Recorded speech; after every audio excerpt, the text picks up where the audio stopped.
नमस्ते दोस्तों, मैं प्रिया चौहान स्वागत करती हूँ आप सभी का परीक्षा बिंदु में।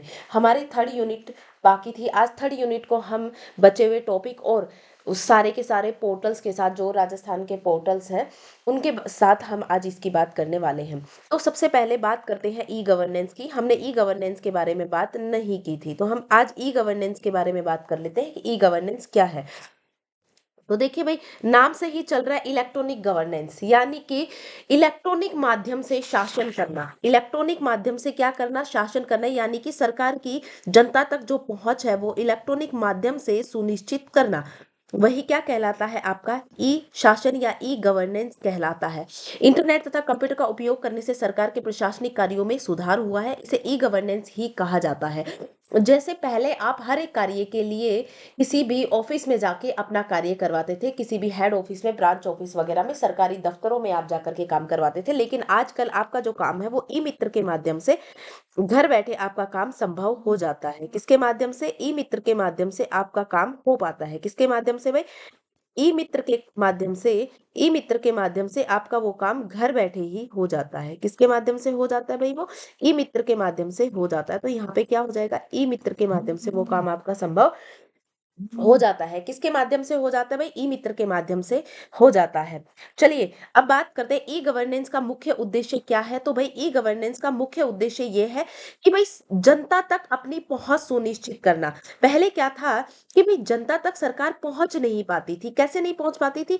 कि भाई आदत ज्यादातर लोगों को यही नहीं पता रहता था कि सरकार की कौन कौन सी योजनाएं चल रही है, और जो योजनाएं चल रही है उनके बारे में सरकार किस तरीके से लोगों तक बातें पहुंचाए, क्योंकि लोगों तक वो चीजें पॉसिबल नहीं थी पहुंचाना। क्योंकि कुछ लोग ऐसे हैं जो न्यूज़पेपर नहीं पढ़ते थे, कुछ लोग ऐसे हैं जिनसे शहर बहुत दूर पड़ता था, कुछ लोग ऐसे हैं जो कि ऑफिस तक नहीं पहुंच पाते थे, सरकारी दफ्तरों तक नहीं पहुंच पाते थे। इसी के लिए सरकार ने क्या बनाया? सरकार ने आपके पास जैसे ये कॉमन सर्विस सेंटर, जैसे ई मित्र वगैरह है, कियोस्क वगैरह है, ये ऐसी सुविधाएं बनाई जिसके माध्यम से आप तक सारी की सारी योजनाओं की जानकारी पहुंच जाती है, सारी की सारी नीतियों के बारे में आप जागरूक रहते हैं। और इसी के साथ साथ अगर किसी भी सुविधा से संबंधित आपको आवेदन करना है, कोई शिकायत करनी है, तो उसके लिए भी आप ई मित्र के माध्यम से इजीली आवेदन कर सकते हैं। इसको कहा गया है स्मार्ट तरीके से, यानी कि अब गवर्नमेंट है वो इलेक्ट्रॉनिक माध्यम में आके क्या हो चुकी है भाई? स्मार्ट हो चुकी है। क्या हो चुकी है? स्मार्ट हो चुकी है। क्या हो चुकी है भाई? स्मार्ट हो चुकी है। स्मार्ट यानी कि एस यानी कि सिंपल, एस यानी कि सिंपल, यानी कि बहुत ही सरल है ये। मोरल यानी कि जिसे आसानी से सीखा जा सके। ए सी यानी कि अकाउंटेबल, ए यानी कि अकाउंटेबल, यानी कि अब जो सरकार है वो जवाबदेही हो गई है।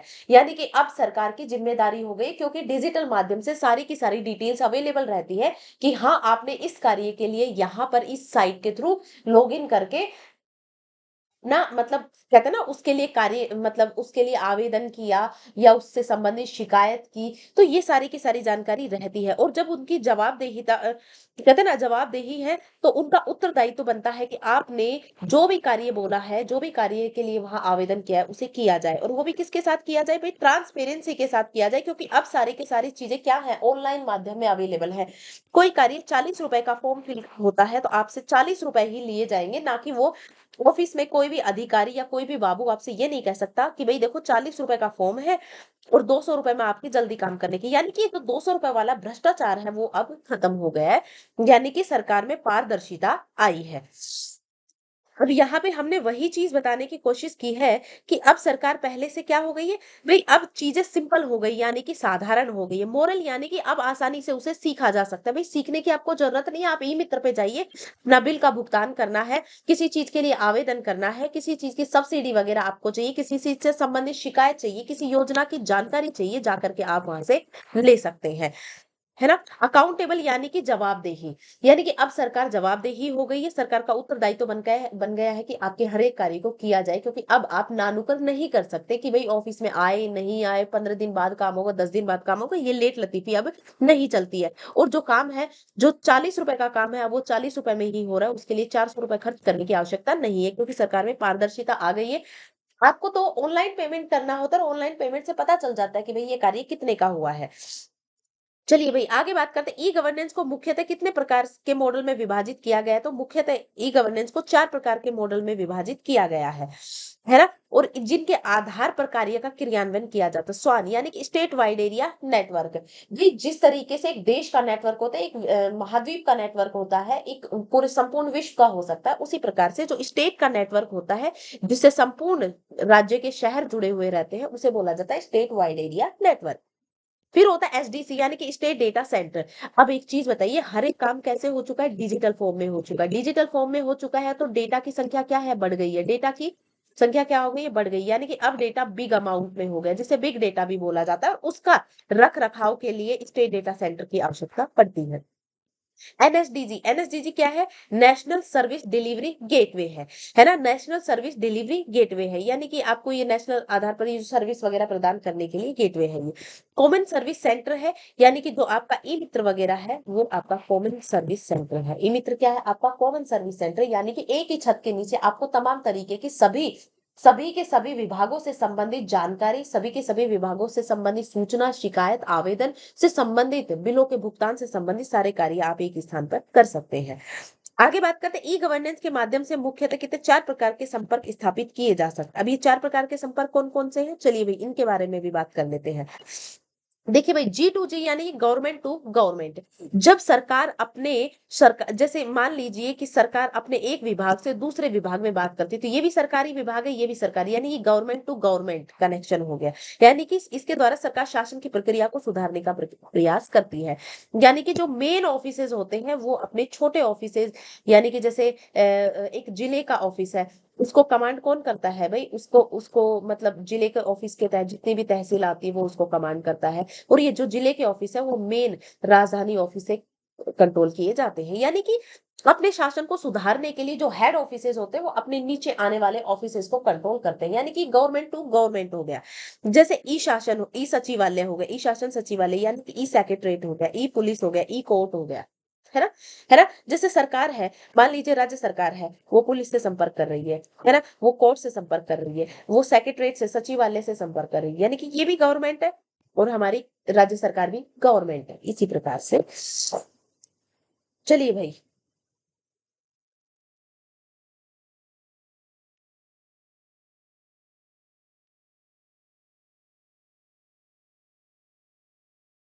चलिए आगे बात करते हैं।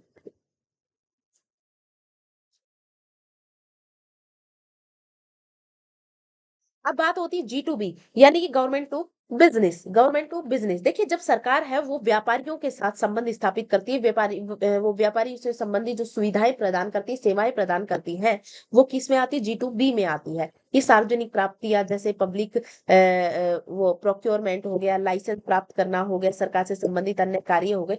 भाई देखिए, व्यापारों को क्या क्या चाहिए? व्यापारियों को लाइसेंस चाहिए होता है व्यापार करने के लिए। लाइसेंस के साथ साथ उन्हें विभिन्न प्रकार की सब्सिडीज वगैरह प्रदान की जाती है, उन्हें विभिन्न प्रकार के उनके लिए योजनाएं संचालित की जाती है, तो वो तमाम तरीके के कार्य किसके तहत आते हैं? गवर्नमेंट टू बिजनेस में आते हैं।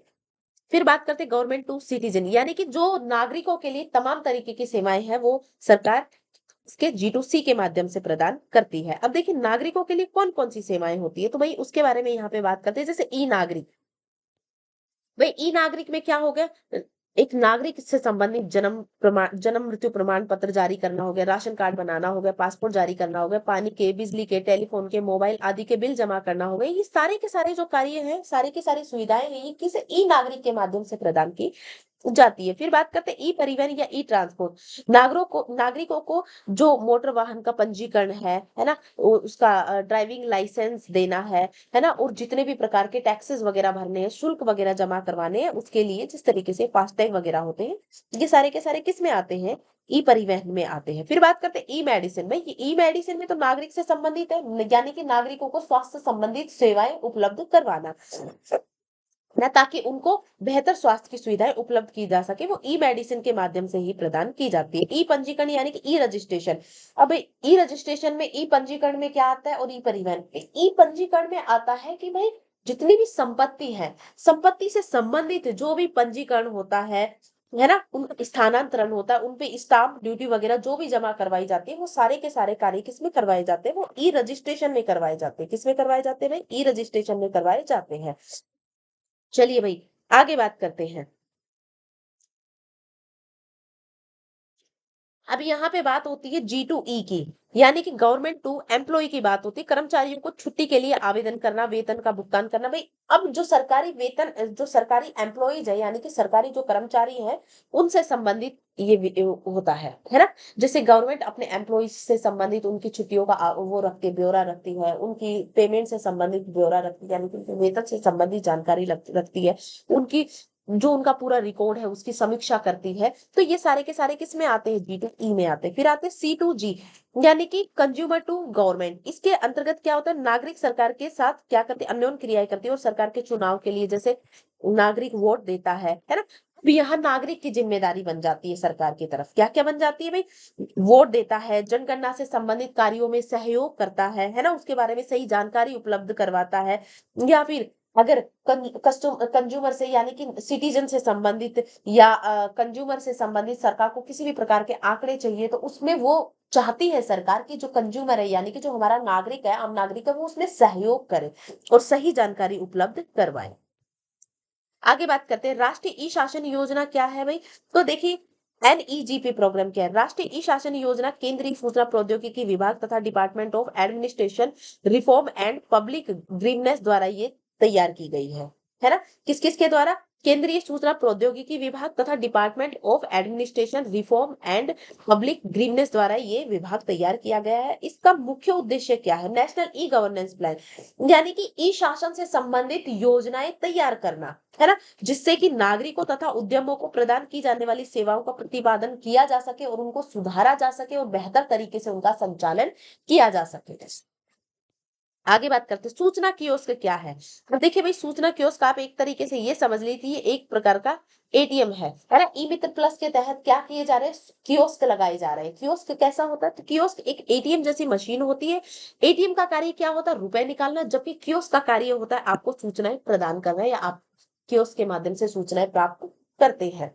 इसमें आउटडोर डिजिटल सूचना कियोस्क सिस्टम भी कहा जाता है। इसे आउटडोर डिजिटल सूचना कियोस्क इसलिए कहा जाता है, जैसे मान लीजिए किसी भी ऑफिस का एक पर्टिकुलर टाइम होता है, लेकिन अगर वो ऑफिस बंद हो जाए तो आप सूचना नहीं ले सकते। लेकिन मान लीजिए जैसे बैंक का भी टाइम होता है, बैंक से एक समय तक ही आप पैसा ले सकते हैं, उसके बाद आप नहीं ले सकते। लेकिन ATM है, ये आपके लिए 24 आवर्स ओपन रहता है। 24 आवर्स क्या रहता है? ओपन रहता है। उसी प्रकार से जो कियोस्क है, कियोस्क जो है वो भी 24 आवर्स आपके लिए ओपन रहता है। यहाँ से आप किसी भी प्रकार की कभी भी सूचनाएं प्राप्त कर सकते हैं। ये भी कंप्यूटर के समान ही कार्य करता है। इसके अंदर जो जो सूचनाएं फीड होती है, जिससे संबंधित आप आवेदन करना चाहें, वो उसी विभाग से संबंधित जानकारी आपको यहाँ पे उपलब्ध करवा देता है। चलिए भाई, इसके बारे में और कियोस्क का उद्देश्य क्या है? तो भाई कियोस्क का उद्देश्य ये है कि किसी भी सरकारी विभाग या कार्यालय के चक्कर लगाने वाला जो झंझट है, उसे खत्म कर दिया जाए। उसे क्या कर दिया जाए? खत्म कर दिया जाए, और नागरिक के द्वार तक तमाम सुविधाएं उपलब्ध करवा दी जाए। 24 आवर्स तक उसके पास सुविधाएं उपलब्ध रहे। जब उसका मन हो तो वो कियोस्क के माध्यम से जाकर के सूचना प्राप्त कर सकता है। उसे किसी भी विभाग के चक्कर लगाने की आवश्यकता यहाँ पे नहीं है। ठीक है, चलिए भाई आगे बात करते हैं। ये राजस्थान के कुछ पोर्टल्स हैं, इनके बारे में जान लीजिए, क्योंकि वो पूछ लेगा आपसे कि ये पोर्टल किससे संबंधित है। चलिए आगे बात करते हैं। देखिए भाई, आपने सुना होगा राजस्थान में प्रत्येक कार्य करने के लिए आपको एक SSO आईडी बनानी पड़ती है। SSO आईडी यानी कि सिंगल साइन ऑन। आप एक बार उसके लिए साइन ऑन कर दीजिए, आपकी आईडी वो हमेशा के लिए बच जाएगी, एक SSO आईडी बन जाएगी। और उस आईडी, वो आईडी केवल और केवल विद्यार्थियों के लिए नहीं है, वो प्रत्येक नागरिक के लिए राजस्थान के, चाहे वो व्यापारी वर्ग से है, चाहे वो विद्यार्थी वर्ग से, या वो अन्य किसी वर्ग से है, वो तमाम तरीके की सरकारी सुविधाएं और तमाम तरीके के विभागों से संबंधित जानकारी, आवेदन, शिकायत SSO आईडी के माध्यम से कर सकता है। भामाशाह वॉलेट क्या है? तो भाई भामाशाह वॉलेट का सरकार का एक न्यू सिक्योर पेमेंट ऐप है। क्या है ये? न्यू सिक्योर पेमेंट ऐप है, यानी कि राजस्थान सरकार के द्वारा। भामाशाह योजना किसकी है? राजस्थान सरकार की है। तो भाई ये राजस्थान सरकार के द्वारा बनाया गया एक पेमेंट ऐप है। राज ई वोल्ट क्या है? तो भाई राज ई वोल्ट और राज ई मेघ, मैं दोनों ही बता देती हूँ यहाँ पे, राज ई वोल्ट और राज ई मेघ, है ना। राज ई वोल्ट और राज ई मेघ, भाई ये क्या है? ये क्लाउड स्टोरेज की सुविधा प्रदान करते हैं। किसकी? Cloud storage storage service. अब देखिए भाई, ये क्लाउड स्टोरेज सर्विस की सुविधा प्रदान करते हैं, यानी कि आप इंटरनेट का उपयोग करके किसी भी सर्वर, किसी भी नहीं, सर्वर कंप्यूटर पर आपका डेटा सीधा जा करके सेव हो जाता है। यानी कि अब आपको हार्ड डिस्क का स्पेस बढ़ाने की जरूरत नहीं है, आपको एक्स्ट्रा पेन ड्राइव वगैरह में वो डेटा को सेव करने की जरूरत नहीं है। अब आप क्या कीजिए, आप क्लाउड स्टोरेज में अपना जगह लीजिए, उसके लिए थोड़े से पैसे आपको देने पड़ेंगे और आपका डेटा है वो हमेशा हमेशा के लिए सिक्योर तरीके से जा करके क्लाउड स्टोरेज सर्विस में सेव हो जाएगा। और आपका जो डेटा है उसे आप इंटरनेट के माध्यम से कभी भी कहीं किसी भी स्थान से एक्सेस कर सकते हैं। यानी कि आप इसको नाम क्लाउड स्टोरेज इसलिए दिया गया है, जैसे आपका मानना है कि इंटरनेट कहाँ रहता है, बादलों में रहता है, उसी प्रकार से ये डेटा इंटरनेट के माध्यम से एक्सेस किया जाता है, इसलिए माना जाता है कि ये डेटा आसमान में उपलब्ध रहता है, बादलों में उपलब्ध रहता है, जबकि ऐसा नहीं है। ये कहाँ सेव होता है, ये सर्वर कंप्यूटर पर जाकर सेव हो जाता है। जो आपको सुविधा प्रदान करने वाला है उनका एक सर्वर कंप्यूटर होता है, जहां पर ये डेटा को स्टोर करने का ही काम करते हैं। ठीक है, चलिए। ये भामाशाह आधार से अकाउंट बनाए सरकार द्वारा जारी दस्तावेज सीधे इस अकाउंट में या दस्तावेजों को वेरीफाई करता है।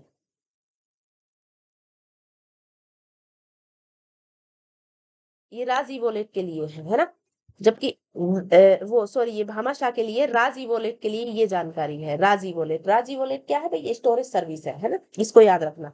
और राजी में क्या है? ये क्लाउड बेस्ड स्टोरेज सर्विस है, सर्वर कंप्यूटर पर ये डेटा सेव हो जाता है, इंटरनेट के माध्यम से आप एक्सेस कर सकते हैं। किसके माध्यम से? इंटरनेट के माध्यम से। इसके बारे में ये पढ़ने की जरूरत नहीं है। चलिए भाई आगे बात करते हैं।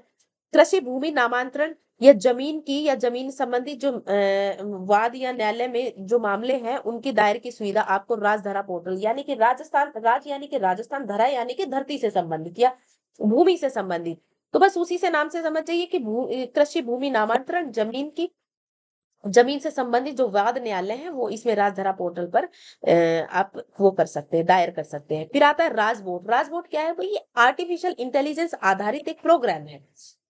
आप इससे क्या कर सकते हैं, नागरिक, कोई भी नागरिक जाकर के किसी भी प्रकार का इससे प्रश्न पूछ सकता है और ये चैट बोट के माध्यम से उसका जवाब देता है। किसके माध्यम से? चैट बोट के माध्यम से, यानी कि उसके अंदर जितनी भी जानकारी उपलब्ध है उनके आधार पर ये आपको जवाब देता है। यानी कि ये कृत्रिम बुद्धिमत्ता है। ये क्या है? ये कृत्रिम बुद्धिमत्ता, आर्टिफिशियल इंटेलिजेंस कृत्रिम बुद्धिमत्ता है।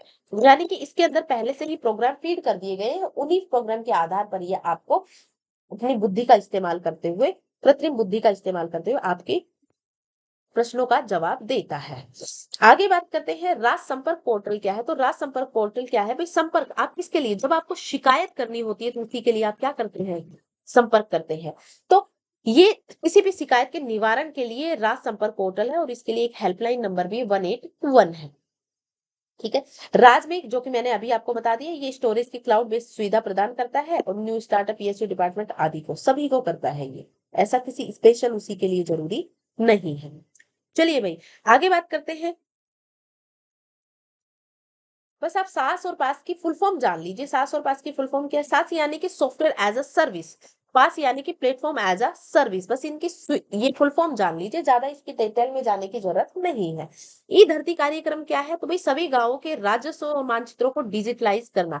यानी कि अभी क्या है कि भाई सभी के सभी गांवों की धरती को, भूमि का जो मापन है वो सब किसके द्वारा किया जाता है? पटवारी के द्वारा किया जाता है। तो इसमें भी पारदर्शिता लाने के लिए ई धरती कार्यक्रम चलाया गया है। इसमें जो गांव के जितने भी राजस्व मानचित्र है वो अब डिजिटल कर दिए गए हैं कि भाई उसके ऊपर तमाम जानकारी रहेगी। अब पटवारी ये नहीं कह सकता कि 2 इंच वो क्या बोलते हैं, 2 आंगन जमीन फालतू नाप दूंगा, इतने कर दो, वो कर दो। यानी कि अब ट्रांसपेरेंसी आ जाएगी इससे। किसान सेवा पोर्टल, किसानों से जुड़ी हुई तमाम तरीके की सुविधाएं हैं, ऋण आवेदन हो गया, सब्सिडी, वो एक ही प्लेटफॉर्म पर किसान सेवा पोर्टल पर उपलब्ध करवाई जाएगी। बात करते हैं राजनेट। ये प्रत्येक ग्राम स्तर पर कनेक्टिविटी प्रदान करने के लिए राजनेट शुरू किया गया है। जिस प्रकार से वो ग्राम नेट हो गया, भारत नेट हो गया, तो इसी तरीके से ये क्या है? ये ग्राम नेट भी है। Rajasthan state wide area network है ना? यानी कि ये इसी का ही एक प्रोग्राम है कि संपूर्ण राजस्थान को जोड़ने के लिए एक राज्य का स्टेट वाइड एरिया नेटवर्क बनाए गए, यानी इसे स्वान बोल सकते हैं। प्रत्येक ग्राम पंचायत को आईपी फोन दिए गए हैं, है ना? और जिला कलेक्ट्रेट व ब्लॉक पर वीडियो कॉन्फ्रेंसिंग की सुविधा भी प्रदान की गई है। किसके? जिला कलेक्टर और ब्लॉक स्तर पर किसकी? वीडियो कॉन्फ्रेंसिंग की सुविधा प्रदान की गई है। अब बात करते हैं राजकाज। ये इंटीग्रेटेड राज ई ऑफिस भी बोल सकते हैं आप इसे। राजस्थान सरकार के जो सभी के सभी जो राज्य के विभाग है, सार्वजनिक क्षेत्रों के उपक्रम हो गए, बोर्ड हो गए, कॉर्पोरेशन हो गए, आदि सभी विभागों का जो रिकॉर्ड है वो ऑनलाइन राजकाज के माध्यम से रखा जाता है। यानी कि सभी विभागों की जानकारी आपको किस पे मिल जाएगी? राजकाज पर मिल जाएगी। यानी कि ये रिकॉर्ड रखने के लिए होता है। किसके लिए होता है? ये रिकॉर्ड रखने के लिए होता है, उनकी जानकारी रखने के लिए होता है। आगे बात करते हैं ई गवर्नेंस व आईटी नीति, है ना। ई गवर्नेंस व आईटी नीति मुख्यमंत्री द्वारा नवीन सूचना प्रौद्योगिकी नीति कब लाई गई थी? तो भाई ये 5 नवंबर 2015 को जारी की गई थी। देखिए, एक होती है अपने देश के स्तर पर नीति लाना और एक होती है अपने राज्य स्तर पर, है ना। वो डिजिटल नीति वाली 2018 वाली बात भी मैंने आपको बताई थी। लेकिन ये अगर अपने राजस्थान के स्तर पर पूछे तो राजस्थान के स्तर पर डिजिटल जो नीति है वो कब लाई गई थी? यानी कि जो सूचना प्रौद्योगिकी नीति है वो 5 नवंबर 2015 को लाई गई थी। कब लाई गई थी भाई? 5 नवंबर 2015 को लाई गई थी। आगे बात करते हैं शिक्षा वाणी कार्यक्रम। ये शिक्षा वाणी कार्यक्रम क्या है? तो भाई 11 मई से 30 जून तक ये कार्यक्रम चला था। 11 मई से इसके प्रसार भारती ने 25 आकाशवाणी केंद्रों से शिक्षा वाणी कार्यक्रम का निशुल्क प्रसारण किया था। तो देखिए भाई, आप सभी को पता है कि 2020 में लॉकडाउन लगा था और लॉकडाउन में शिक्षा को वो कहते हैं ना, उस शिक्षा का सफल संचालन करने के लिए जो प्रभावित हो रही शिक्षा को विद्यार्थियों तक पहुंचाने के लिए विभिन्न प्रकार के कार्यक्रम चलाए गए थे और उसी कार्यक्रम में से एक शिक्षा वाणी कार्यक्रम था जो कि रेडियो के माध्यम से चलाया गया था। और ये कितने 55 मिनट का कार्यक्रम होता था। कितने मिनट का? 55 मिनट का कार्यक्रम होता था। 11 से 11:55 तक होता था। कितने से? 11 से 11:55 तक का ये कार्यक्रम होता था। और इसमें 15 मिनट की मीना की कहानी सुनाई जाती थी। इसको मीना की कहानी सुनाई जाती, मीना की कहानी सुनाई जाती थी, है ना। और मीना की कहानी पहली दूसरी के बालकों के लिए सुनाई जाती थी। किसके लिए? पहली दूसरी के बालकों के लिए सुनाई जाती थी। आगे बात करते हैं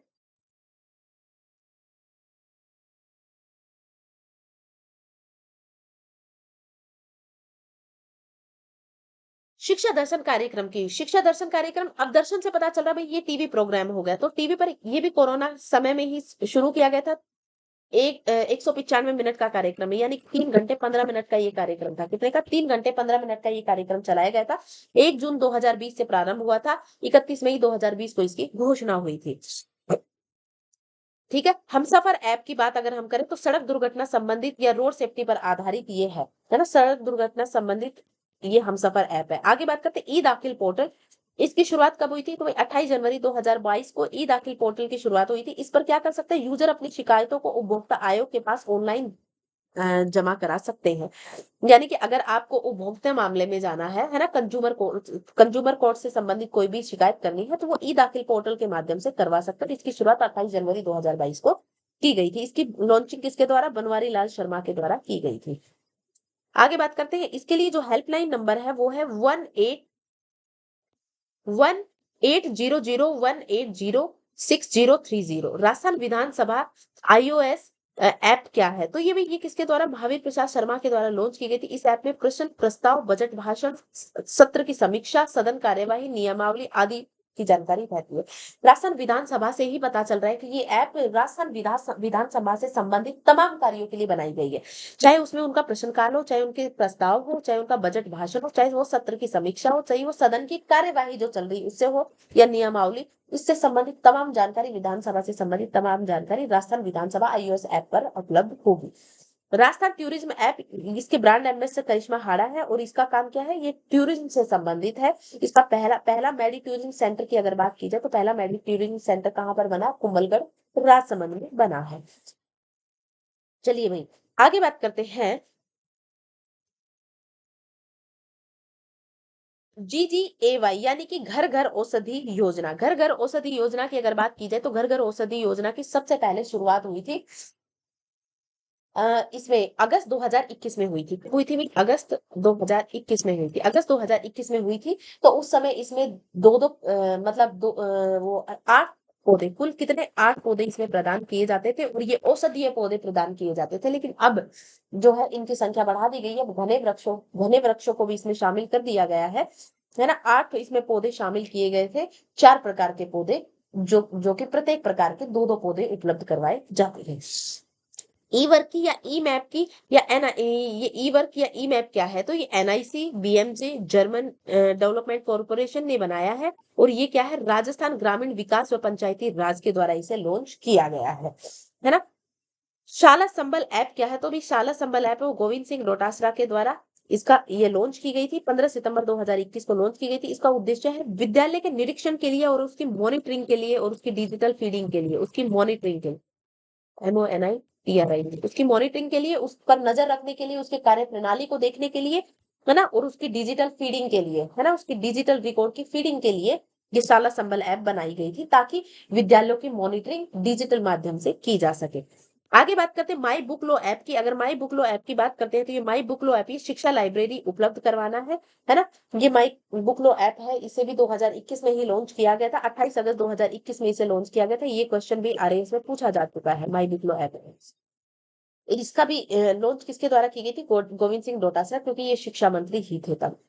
एम पासपोर्ट ऐप, तो ये एम पासपोर्ट ऐप जो है ये पायलट प्रोजेक्ट के रूप में लागू की गई है। अब आप कहोगे कि पायलट प्रोजेक्ट क्या होता है? किसी भी योजना के सफल संचालन से पहले उसका कुछ छोटे स्थान पर संचालन करके देखा जाता है, उसी को ही पायलट प्रोजेक्ट कहा जाता है। अब बात होती है इंदिरा शक्ति योजना की। तो महिला सुरक्षा से संबंधित ऐप है ये। किससे संबंधित? महिला सुरक्षा से संबंधित ऐप है। अगर महिलाओं से शक्ति से यानी कि महिलाओं को सशक्त बनाने से महिलाओं के साथ क्या क्या हो सकता है, छेड़खानी, दुष्कर्म, यौन प्रताड़ना जैसी शिकायतों पर सुरक्षा के लिए इंदिरा शक्ति ऐप बनाई गई है। चलिए भाई आगे बात करते हैं।